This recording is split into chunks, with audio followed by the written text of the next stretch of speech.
سلامونه.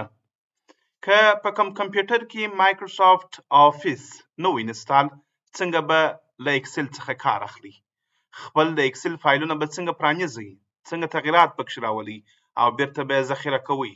که احیانا په کوم کمپیوټر کې اکسل نه وو، تاسو کولی سئ چې کټ مټ د اکسل ټول چارې په انلاین ډول مخته یوسئ. د دغه کار لپاره ګوګل پرانیزئ، په ګوګل کې SpreadSheet ټایپ کړئ او انټر ووهئ. په راغلو نتایجو کې تاسو کولی سئ پر دغه لینک باندې کلیک وکړئ. د دغه لینک پر کلیک کولو سره کټ مټ لکه مایکروسافت اکسل همغه رقم انلاین شکل موږ تاسو ته صفحه پرانیزي. دلته کولی سو ټول هغه فنکشنونه چې په اکسل کې موږ کارول دلته یې وکاروو. کولی سو جدول جوړ کو، کولی سو ګراف ورکو، کولی سو هر هغه کار چې په مایکروسافت اکسل کې ترسره کیدی دلته هم کیږي.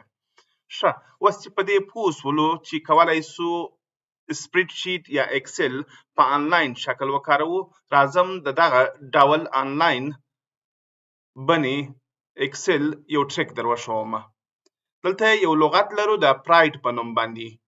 پراید په انګلیسي کې غرور او تکبر ته ویل کیږي. زه دغه لغت چې دی په جلا جلا کالمونه کې ټایپوم، PRID او E.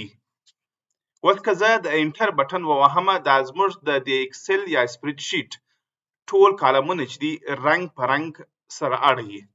تو ګورئ زه انټر وهم، د انټر په وهلو سره موږ ته هر کالم رنګ چې دی را تغیر کوي. دا و د انلاین سپریډ شیټ یو ټریک یا چل.